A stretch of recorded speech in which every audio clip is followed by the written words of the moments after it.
Computer. 3, 2, 1, go. Hello, hello. Ignacy Portal Games. And this is the Podfather of gaming, Stephen Bonacore. You are listening to Board Games Insider, episode 182, which we're recording on February 10th, 2021.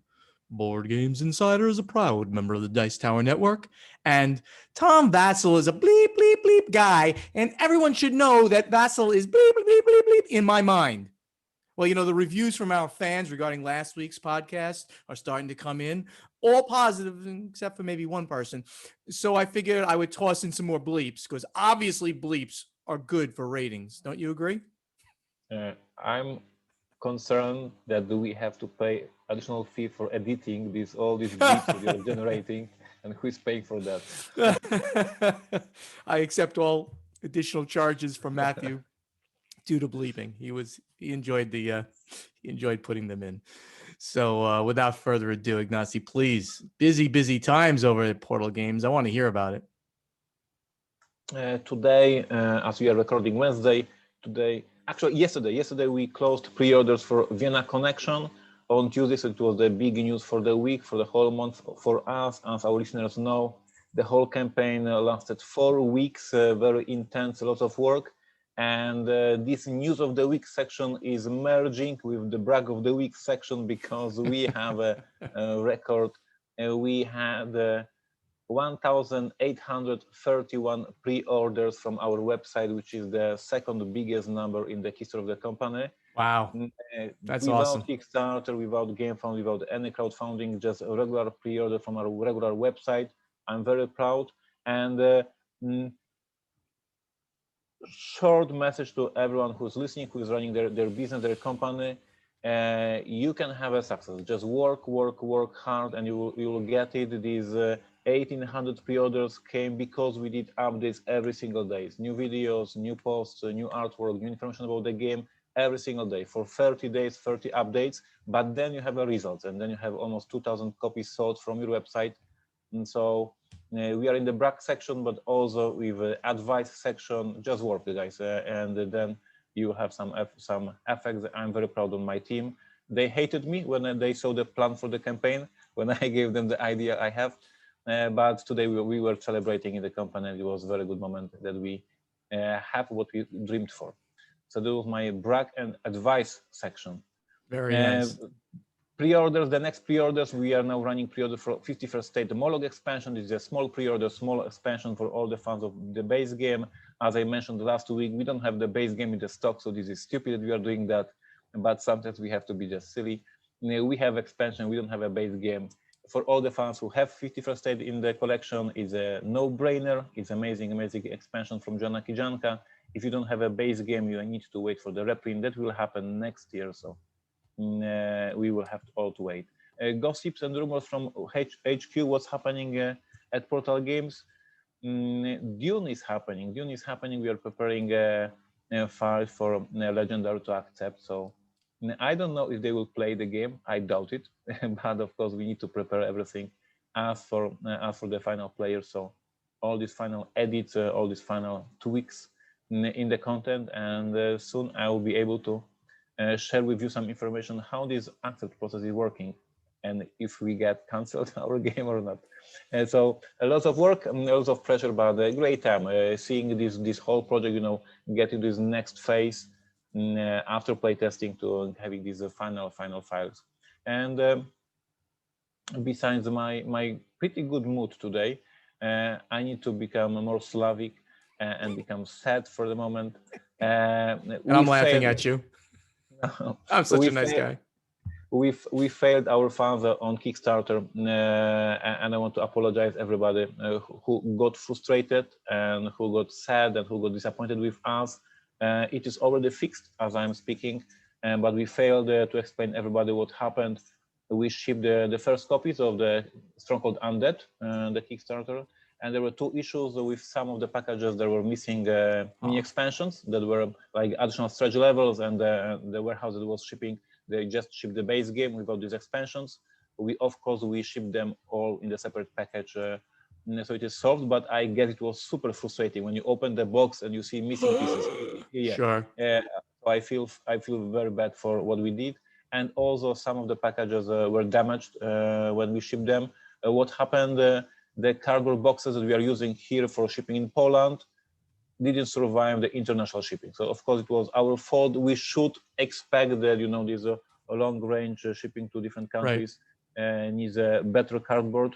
It is our fault. Of course, we immediately produce the new boxes for packaging, and now we are shipping all these things in a different boxes in the stronger cardboard. So we failed. I'm very sad because as you guys know, I have these two hats. I'm designer and publisher.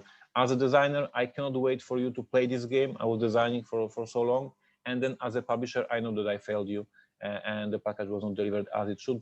As I said, when I'm speaking these words, everything is fixed already, but yet I wanted to personally apologize for everybody who got disappointed with this first wave of deliveries. And keeping the Slavic mood, video of the week, invitation for a video of the week. I recorded this Monday on my YouTube channel vlog that is a dramatic situation of cons in 2021. And I did a 20 or half an hour rant about the situation of conventions. We are doing this on a regular basis here with Steven in every single week, discussing how the store develops. And I gathered all this data and recorded one video showing all the things about and I saw that video. I liked it. That was very good. Yeah, I don't often get to see all your videos, but I saw that one and I thought it was a great synopsis of what's happening. I thought that maybe this message should be sent to players so they understand how big this is a problem for everybody, for the whole industry, and how we all root for the conventions to get back, because we all need that. But this is really difficult situation. And as we are recording yesterday, I don't know if you, Steven, you saw it yesterday, Angela Merkel from Germany. I don't know what's the English name, but she's not the president, but she's Chancellor. I know Angela. We're good friends. No, of course, but I do know who she is. The last update I heard was that Germany will be in a lockdown till September. Yes. So she's predicting that. So it's once again Germany is very strict about the situation. They want to solve it very strict way. So if we are hoping for the Essen in October and Germany is maybe locked down till September, we all guys see how difficult the situation is. So if you want to see the whole summary of the convention report, this 20-minute rant about conventions, go to my YouTube channel. And for that 20 minutes, I was serious. I was not silly. I was pretty serious. Yeah, there was a very good synopsis. I did not hear about Angela Merkel's declaration in Poland, yep.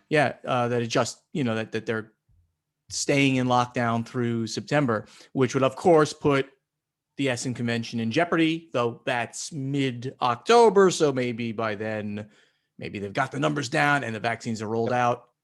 We don't know this, so we hope that we see Gen Con right in August, and the WBC right before that, which I am going to. Anybody out there goes to WBC, assuming I get the vaccine and that runs, I will be there. WBC, Gen Con, and then we get Origins in early October, last day, and then October, and then we have Essen. So cross our fingers if we can make this happen. Vaccines, here we go. So over here at the Podfather of Gaming, I only have one thing to talk about, getting away from ranting this week. I had my news of the week. I had a very interesting email conversation with a gentleman by the name of Dante Loretta. I'm sure he wouldn't mind me mentioning him. He's a game designer, but more importantly, he's a professor at the University of Arizona in the United States. And he serves as the principal investigator for the OSIRIS-REx NASA mission, which recently landed on and scooped up a sample of asteroid Bennu. And that mission is going to be coming back to Earth. It's bringing back a sample of Bennu back to Earth within a couple of years. So cool. But that's not all. He's consulting on this other mission that NASA is launching called Lucy, launching in October 2021, which will study the Trojan asteroids. Obviously, you can see what his expertise is, which are farther out at the orbit of Jupiter. And it's a 12-year mission that Lucy is going on. And the cool part of all of this is that I'm hoping to meet up with Dante. I really should call him Dr. Loretta. I'm hoping to meet up with him in Florida at the Kennedy Space Center when Lucy launches in October. He'll be down for that. He mentioned there are like gatherings and little parties that, the elite go to, and maybe I get an invite. I don't know. But I was so excited because I just, I'm as you've heard or maybe you've seen, I'm a nerd on a lot of different levels. Gaming's only the beginning, but I'm such a huge space nerd of what's going on right now. I am so excited to meet him at the Kennedy Space Center and maybe just have a nice conversation with him. So that's just a cool thing going on that will hopefully go on in my life. Meanwhile, he's asked me, because he's designing a game with his brother, a new game. He's got a bunch of games already designed. I probably should just shout out one or two of them. Constellations and Extronaut, the game of solar system. You can catch these on BGG. And he's asked me to do a little review of his latest design with him. So he and I are gonna meet in a Zoom call on, I believe, Saturday or Sunday this coming week, and chat and give him some feedback on what he's doing. And I'm more than happy to do that, for somebody of his, educational background. His games, by the way, are hardcore games, but they're also based on some science as well, like Terraforming Mars is, right? So that's just a really cool thing. And while I'm on the topic of space and stuff like that, my last thing I will mention is that the Perseverance rover lands on Mars in 8 days from today. So the day after we record the next podcast and the day after you hear this podcast, Perseverance will be landing on Mars. And Perseverance is an amazing rover that has a laboratory on board that will be analyzing soil specifically to search for life. Very, very cool.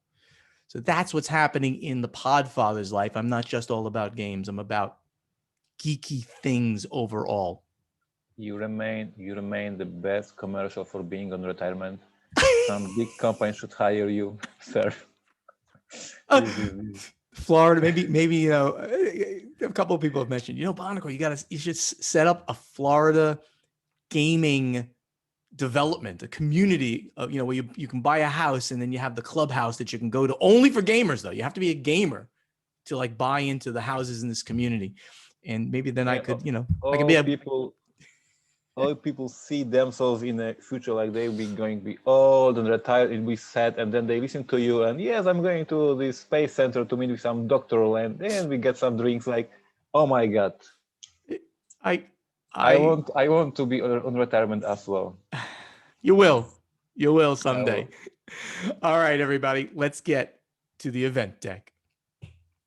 So here at the event deck, where we talk about the news, I'm going to be giving out this news / shout out for a project on Kickstarter. It's near and dear to my heart, but it is not, a Stronghold Games project, though it sounds a little bit like it is. And this is Core Worlds Empires plus Core Worlds Nemesis. And Andrew Parks, noted designer, great friend who did Core Worlds, he got back the IP from Stronghold Games a year ago, a little less than a year ago. And he is now launching his own project for Core Worlds on Kickstarter. Core Worlds Nemesis adds a solo mode to the Core Worlds game. That's cool. But the bigger part of this is Core Worlds Empires, which is a standalone 4X game, sort of, I guess you can say. It's an epic game where you're part of those, if you know Core Worlds, you're part of those empires, those smaller empires that have brought down the Galactic Emperor, who was mismanaging the empire. And now You are carving out your piece of the galactic empire for yourself. You're going out, exploring worlds, taking them over. You can have a little bit of conflict between players, but it's not all about that. You have ambassadors that you can put on other people's planets to obviously then get some of their knowledge and their resources. I did see this game before Andy got back the rights and everything, and I liked it. I liked it a lot. I had kind of wanted Stronghold to do it, but it wasn't in the cards, between the time that I left and now. So I want everybody out there who's listening, who knows Core Worlds especially, and likes Core Worlds, to go out and check out Core Worlds Empires and Core Worlds Nemesis. You can just type Core Worlds Empires into Kickstarter and you'll see it. He's very close to the funding goal. 15 days to go. So by the time you hear this, there'll be 8 days left to go. I hope you all go and back this Kickstarter, Core Worlds Empires. Yep, absolutely. It's almost funded. As we are looking at this, it's like 5,000 missing, so it's like almost sure it will fund. Right. Very interesting format because it's a standalone game and expansion to the base game. So very interesting idea. Right. Right. See how it works out. I hope it does. I know that I backed it, and Andy would have sent me a game, of course, but I was like, nope, I'm backing this. I'm paying the money, and I backed it immediately. I was the first backer. I love doing that first, and I put comment first. I just go crazy for that. The next news item, true news item, is that Isaac Vega in Lindsay Road launch a new studio, Rose Gauntlet Entertainment, and a wide variety of games, including an RPG. So let me read a little bit about this. Isaac Vega, co-creator of Dead of Winter and Forgotten Waters, has started his own publishing company and announced the label's first projects, including a board game and tabletop RPG and a video game. After leaving Plaid Hat Games early last year, just as the studio became independent once again, Vega has now formed his own tabletop studio alongside fellow board game designer Lindsay Road. In a statement regarding the new company, Vega described Rose Gauntlet Entertainment as a publisher that will provide the tabletop community with a, quote, place of love, laughter, warmth, and inclusion where everyone is welcome to be themselves. Rose Gauntlet is set to release several upcoming tabletop titles, including a board game called Keystone North America, co-created by Vega and Jeffrey Joyce, a wildlife conservation enthusiast. Keystone North America has players becoming biologists intent on cultivating an interconnected ecosystem of animals by using a combination of cards and actions. I'm so excited, by the way, about this. Isaac Vega and Lindsay Road, I know them both. They are like two of the nicest people that you'll ever want to meet. Talented people, inclusive type people. They're just great. And I love them. And I'm so happy that they're branching out and doing this. I just wanted to give them that nice big launch, for this new project of theirs. And they're doing something bigger than a lot of certainly new publishers. Games, RPG, and video game. That's a pretty big nut to chew on and crack. So I wish them the best, and I hope this thing works out for them. I'm invested. I'm a buyer in this idea. On my Slavic side of the commentary for this news, I don't know Lindsay. I haven't had chance to meet her. Of course, I met Isaac on various conventions, and I absolutely agree.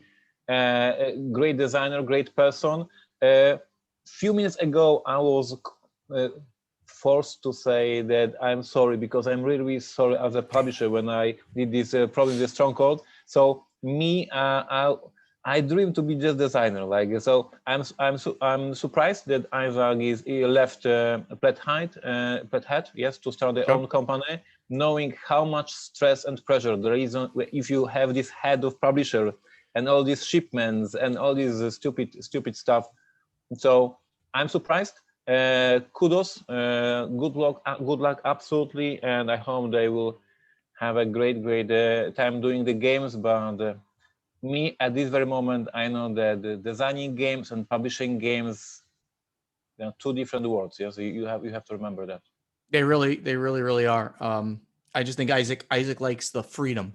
I think that's sort of how I've understood his mindset. He likes the creative freedom to do whatever he wants, which obviously, even if he's at Plaid Hat, he's got constraints. He's not the boss. Now he's got the creative freedom to do anything he wants. And I think that's a wonderful thing. Absolutely. So this one really was interesting to me. I have all these interesting ones today, but this one is very, very cool. It's Asmodee. Look at this, Asmodee again, and Wizama are partnering to offer players new board game experiences. It's called SquareOne Board Game Console, and it was on Indiegogo. So think of this thing called SquareOne as a tablet, iPad, larger, a little bit larger, definitely larger, a tablet that sits on the middle of the table, and using special components, I guess is the best way to put it, you can play a variety of games on this tablet. Now, other people have tried to do this. They've made tables out of this entire idea, an entire table. But this is like a tablet. You can just put it away in your closet and you can bring it out to the thing. And you can play, they've already announced Ticket to Ride, Game of Thrones, Terraforming Mars, you might have heard of, and other games that are already available for this. But you do need these special materials. Like, I'm not sure how it's going to work. Like, do you have to then go out and buy extra things each time, or will the materials that they give you with the tablet work for all games? It's got to be that you're going to need to buy some new materials once in a while, because Terraforming Mars, for instance, has 208 cards in it. And when you want to play a card or something, I saw them in the video, you take the card and you kind of slide it underneath or on top of the tablet, and then it registers what you did. Very interesting. I don't know how well this is going to do or if it's going to succeed. Who knows? But I just love, as a tech geek, yet another type of geek, as a tech geek, I love the concept of this thing. So if you want to check it out, it was on Indiegogo, and it's called SquareOne, the board game console. They have a very strong partners for this project. Yeah. And by partners, we mean publishers who offer their games on the platform. So they have mentioned Asmodee, but also Cosmos, Ravensburger, Peterson Games, and etc., etc. So it looks pretty solid. I don't know how it was when you were still working at Stronghold Games. For us, for Portal Games, we quite often are contacted by the companies who does these tablets, these big tables, these big screens, etc., etc., and they all try to build and create the ultimate geeky tablet that is big as a table and has all these apps dedicated to board games. And from my perspective, it is still like with these VR goggles. Like, we all know the technology is there, and yet it is not in a mass market that everybody is using VR goggles. So I think it's still too early. It's still, the technology is there, but I would say society, people are not ready for having such a tables at homes in big numbers. I don't know how many they had, how many people backed the project. Yeah, 400 backers. So yes, as I said, it is still lots of hesitant among the gamers, but this is most likely the future. Is the question if we need 5 years or 10 years or 20 years for all of us to have these big virtual tables at our homes, and which company will win the race for the ultimate table. I don't know if you remember, it was 2 years ago or 3 years ago when Simon showed at Gen Con this huge e-device to play Zombicide and other games. And then 2 years passed and we don't hear about this anymore. So still waiting for the winner. Right. Yeah, no, it's exactly right. Do you want to buy into this now, thinking this is the winner? I mean, it's backed by Asmodee. It's got a very strong chance of being the winner. We'll see if it will be. So this news is fascinating to me. And it's part of Hasbro's reporting, public company, of course, humongous, crazy sized company. They report publicly. 2020 was a record year for Magic the Gathering and D&D. Hasbro posts big sales increases in Q4 and the full quarter 2020. Magic the Gathering and Dungeons and Dragons had record sales in 2020. Wizards of the Coast parent Hasbro announced with its quarterly and full year earnings report past Monday. The record years for Hasbro, for WotC's flagship hobby brands were just part of Hasbro's big year in games, with the company's total game sales for the year at $1.76 billion, up 15% from $1.53 billion in 2019. Q4 was even stronger with game sales of $561.2 million, up 27% from $442.1 million in Q4 2019. The rest of it goes into other types of details. But so Hasbro, which of course is only that part of their games are part of our industry, right? The Wizards of the Coast portion. We know that they have already done unbelievably well with their mass market stuff, also did great with their hobby stuff. And I was truly fascinated by the fact, so you have these two, right? They're two huge geeky parts, right? They've got Magic the Gathering and they got Dungeons and Dragons. Well, let's think about that for a second. Let's talk about Dungeons and Dragons. Well, how are you playing Dungeons and Dragons during a pandemic? I guess, like me, people are doing it over Zoom, right? I'm doing a Pathfinder campaign and I'm doing it over Zoom. So people are buying books and they're still playing with their friends. Magic the Gathering, though, really hard. How are you playing Magic the Gathering? And most of the Magic the Gathering sales, at least I think, I'm not a player these days, most of the Magic the Gathering sales, aren't they for those who buy the latest and greatest stuff and then go play in tournaments with it? And that's why Wizards of the Coast became so successful, because you had to buy the latest stuff to compete, because they would constantly deprecate the older stuff. You had to have the latest 2 releases to play. So I found that astonishing. Ignacy?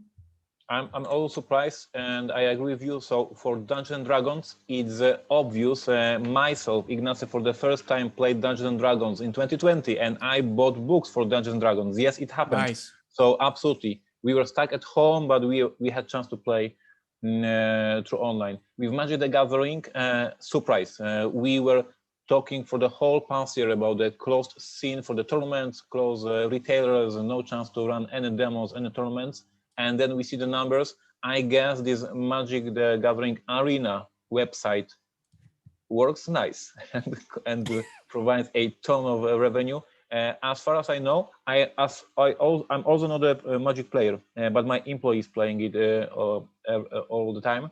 That you buy the boosters with the cards, and then you can add these cards to the app, and then you can play in the app with your friends. So probably people were buying these boosters anyway, and then they took part in the tournaments, in the online tournaments. This is my gut feeling, but we need our listeners to correct us if we are right. So let us know in a Geek Guild how it worked, if you play Magic the Gathering, and if you played Magic the Gathering 2020. But I guess that was the case. People were buying boosters and then submitting the cards to the app, and then played with their friends on the app. So are you saying, and I have no knowledge of this, are you saying that if I go out and buy physical booster packs, physical cards, I can then get the cards like into the app somehow? I think, but I don't want to make fool of myself. But this is what I think, that this is how it works.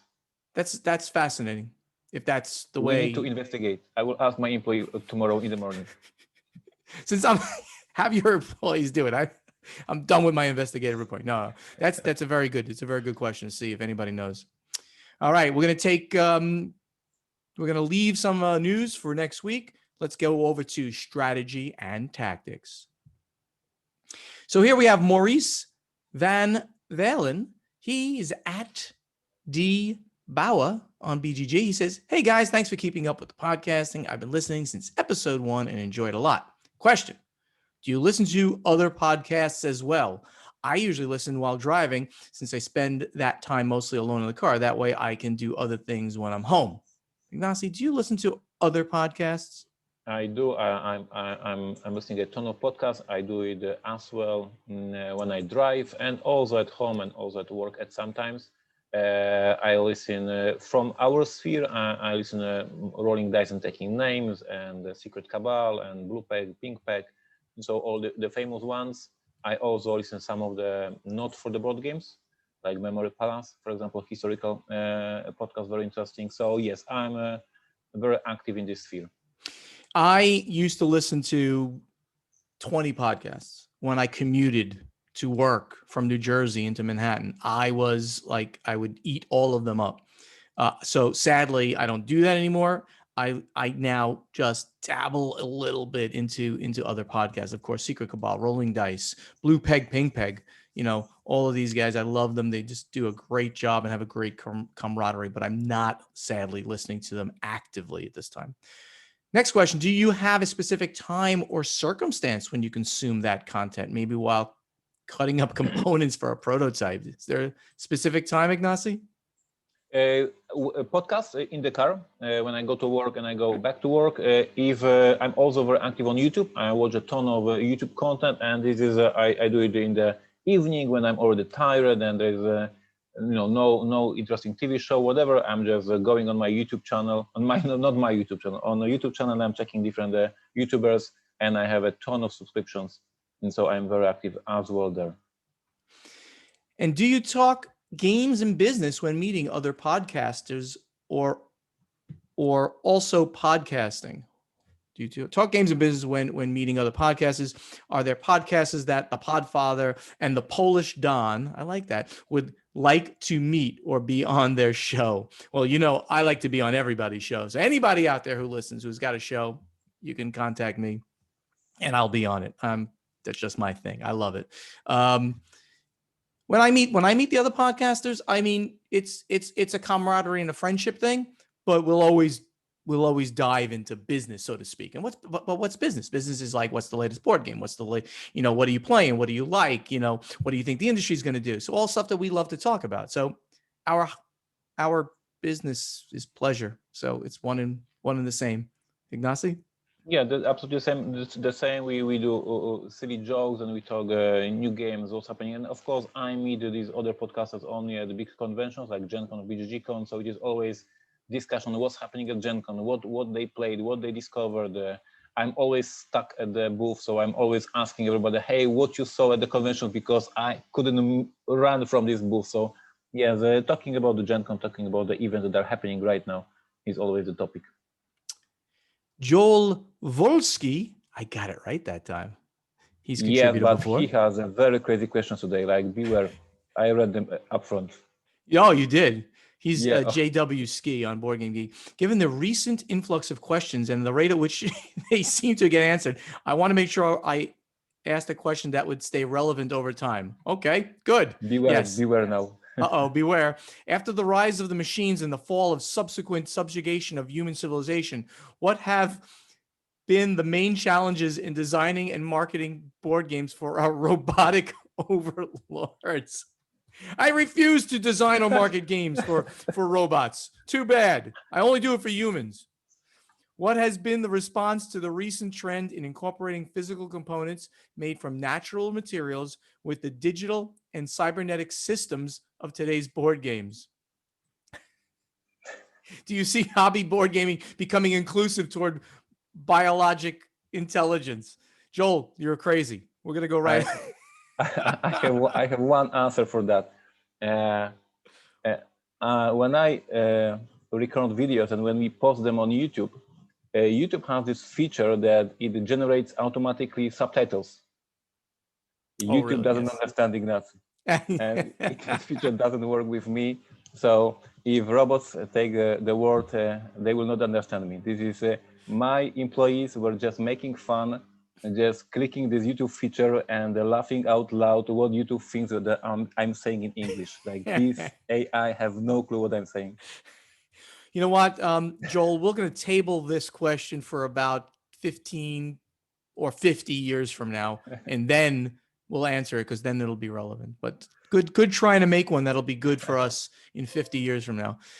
Stephen Seitz, who's at New Board Order, nice, on Board Game Geek, he says, love the show, guys. I was wondering, do you guys play the games the other one puts out? Stephen, games from Portal Ignacy, and Ignacy, games from Stronghold. And what is your favorite game of those that the others put out. Well, we talk about that all the time, that, that we do. And I've talked about playing Detective, and I've talked about playing Robinson Crusoe. I'm the only person who's ever won Robinson Crusoe, maybe. So the answer is yes, and I'm very much looking forward to the new version of Detective, the Vienna Connection. That just Vienna sounds like it's Connection is very, coming. very cool. Coming. And Ignacy, Yes, you've played strong. You've obviously played terraforming and things like that, right? Yeah, this is I need to make a photo of this, because I have this Kallax shelf with all three Martian games. First Martian from me, Terraforming Mars from So-Called Games, and On Mars from Vita Lacerta. I love all of them. Each of these games has a different approach to the theme. Exactly. Each of them is very thematic, and yet each of us designers took a different approach, and these deserve a more recognition, that how we designers can take one theme and create three very different and great games. So Terraforming Mars is on my shelf, and I absolutely love it. From the games that are less popular these days, maybe I'm wrong, because it is also very popular, Flamme Rouge. I have it in my collection, a great racing game, and we played here in the after hours time with my friends, my employees, in great racing game as well. That is Flamme Rouge is one of my go-tos. I absolutely love it. What do we have? Oh, and by the way, yes, Brian. I also have all three of those Martian games sitting on my shelves too, because for exactly that reason. They're all like this great, interesting, different take, on that theme. Brian Kovach, he's at Barai Cove. Is there a game or games that you think made the current landscape, in quotes, of the hobby possible? Games that you cannot imagine a site and community like Board Game Geek existing without? Or was it inevitable that something like this would come together in some form? So I guess the question here is, do we believe that there are games that they're so important, I guess, and that we can't even imagine a world, a hobby without them? And I guess so. I mean, certainly a game that set a new, completely different trend in gaming, right? Like Dominion, right? If you can say, I mean, that created the deck building mechanic that then was utilized so well by so many people. Like Core Worlds was one of the early ones that came out right after that. So, I mean, and I would also kind of contend that the question could be answered like, I can't imagine a world without Catan. I can't imagine a world without Ticket to Ride, because they're so important to the industry and what they did, in the industry, and how they accelerated the pace of adoption of games. So, Ignacy, what do you think? I absolutely agree, and Catan is the title that when I discuss it, immediately I get in the rant mode and I get frustrated, because this is the game of our hobby, the most important game that changed the whole industry in Germany, and then in France, in Poland, in America. It was like a huge wave when people were discovering the Catan, and it was creating the whole hobby. And these days, when I see geeks, trashing on Catan, oh, this is random, oh, this is stupid, I never played Catan, it's too random. And I say, guys, without this hobby, you would never ever had the chance to play Terraforming Mars. You would never ever had a chance to play Dominion, because this one game created the whole hobby. And then there was a follow-up with Ticket to Ride, amazing game. And then we can go Carcassonne, and all these big games from the 90s and 2000s that were popping up in Germany and creating this hobby. And today we can discuss On Mars and Terraforming Mars and First Martians, because there was Catan 20 years ago. So I say, without Catan, without Ticket to Ride, and this hobby would look like differently, that's for sure. Good answer. So we have Bjorn Forsberg at sitting_death. Has there been any big negative changes in the hobby over the last 10 years? Ignacy, you're the Slavic one here. You be negative here. Any negative, big negative changes? I have one that I talk about all the time. What do you got? I first of all, there was a ton of changes. Some of them can be perceived as a bad ones, but out of the bad ones, there's always something new coming up. So you cannot see that way. So for instance, I would say Kickstarter is hurting retail stores because people are spending money on Kickstarter. But on the other hand, the value of the games is better, the quality of the games is better. So this is a change. Retailers can think of the Kickstarter as a bad change. The hobby may not think it's a bad change. The one thing that bothers me, and maybe it is the same case with Steven, we'll see in a moment, the lifespan of the game. When the game is designed, unless it is super amazing, evergreen like Terraforming Mars or Robinson Crusoe, but the average lifespan of an average game is just a few months, maybe a year, and then the game goes out of the shelves and nobody's reprinting it. And it bothers me as a designer when I spend so many months and work and heart and everything to put this game out, and then I see that after a few months nobody cares. It bothers me, it makes me sad, but I already understood that this is the state of the industry we are living in, and the same with the books. The writers write the book, and then this book goes to the shelves, and then a quarter later there are new books, and this book is never reprinted. So this is a huge change. It bothers me, but I adjusted. And for me, it's we've talked about it, the glut of games that have come out, and it's even shorter than the last 10 years. It wasn't happening 10 years ago. It started happening 5 years ago, 6 years ago, 7 tops. And then it's just like many. And I certainly did more than my share of those games. But that is a negative for the hobby, because no gamer, and it plays into the lifespan of a game, no gamer can absorb all the games. No gamer can buy all the games. You can't even keep track of all the games coming out. So that's been the biggest negative. But I hopefully will see somewhat less games coming out soon. He also asked, are we going to get a blooper episode?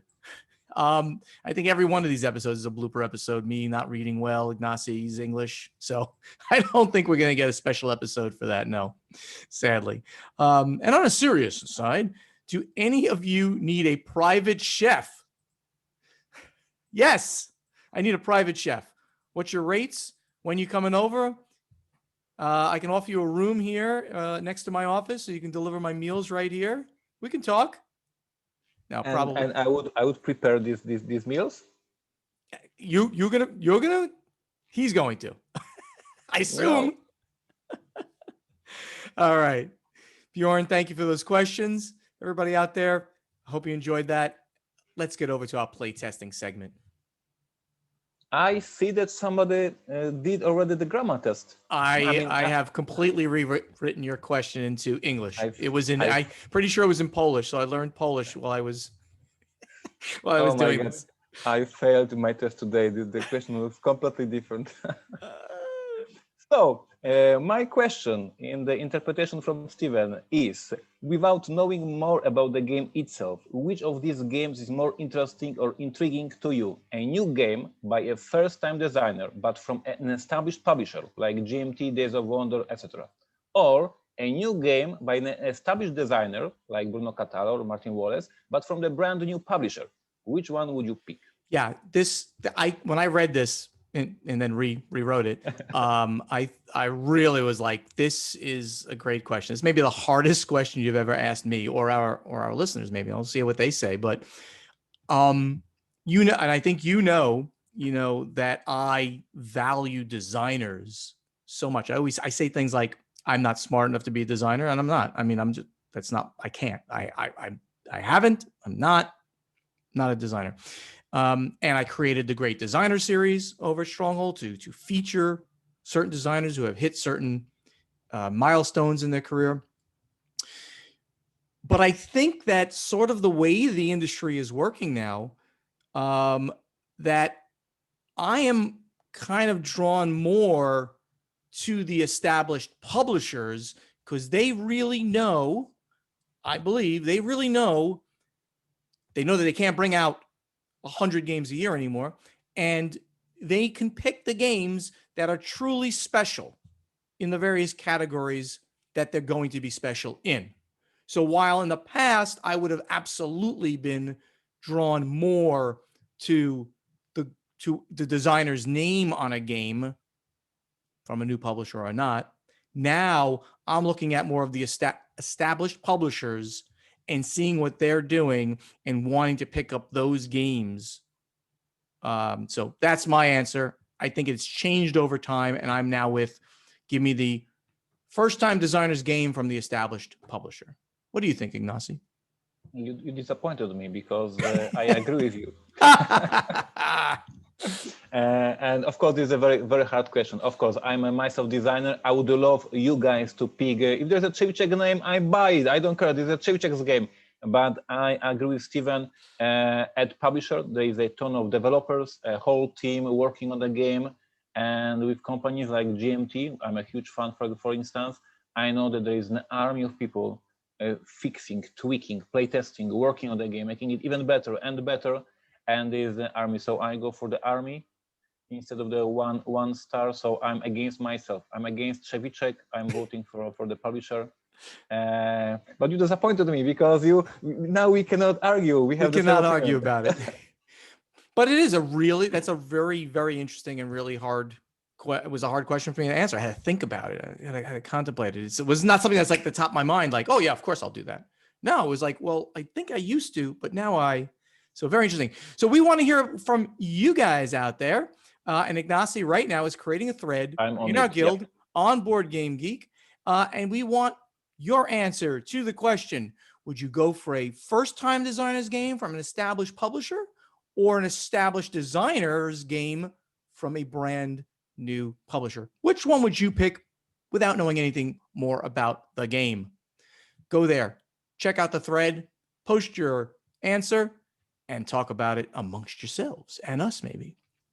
In the meantime, let's go to the final scoring. Hey, everybody, thank you so much for listening. Help us spread the word about this podcast by telling your friends to download Board Games Insider wherever they like to get their podcasts. To ask us questions for our strategy and tactics segment, you must post them in the correct thread in our guild on Board Game Geek. To answer our question to you from our playtesting segment, you must also go to our guild on Board Game Geek and look for the thread with this episode's question. Board Games Insider has a Facebook page, so please like us on Facebook. Also on Facebook, please like Ignacy's page and Steven's page, which is /Portal Publishing and /Podfather Gaming. Our websites are portalgames.pl, portalgamesus.com, and podfathergaming.com. Go there, sign up for the newsletters, and get up-to-the-minute information on what's happening at Portal Games and with the Podfather. On social media, you can speak directly to Steven and Ignacy on Twitter @PortalGamesUS and @PodfatherGaming. Same on Instagram and on YouTube. The channel names are Portal Games Movies, Portal Games Gameplays, and the Podfather of Gaming. We will see you at an upcoming convention when everyone's vaccinated and safe. Hopefully that'll be sooner rather than later. Yep. Board Games Insider was professionally edited by Matthew Jude from This Game is Broken podcast. Such a lovely guy. And if you'd like him to edit your podcast, please contact him on Twitter or on email at thisgameisbrokenpodcast@gmail.com. Ignacy, that brings us to an end. Do you have anything else special to talk about? I will have next week. You will next week. I know it for the fact that the next week I will have, but it's too early today. Okay. Why don't you type it in there so that when I recopy the notes, then you'll remember to talk about it. He's actually starting to type. But in the meantime, oh, look at that. This is going to be a good one, guys. Anyway, he really did just type. I went on. See, this is a blooper portion of the program. It doesn't mean anything. We're just being silly. Anyway, guys, everybody, thank you so much for listening to us. We'll see you in a week from now. Take care. Absolutely. Take care.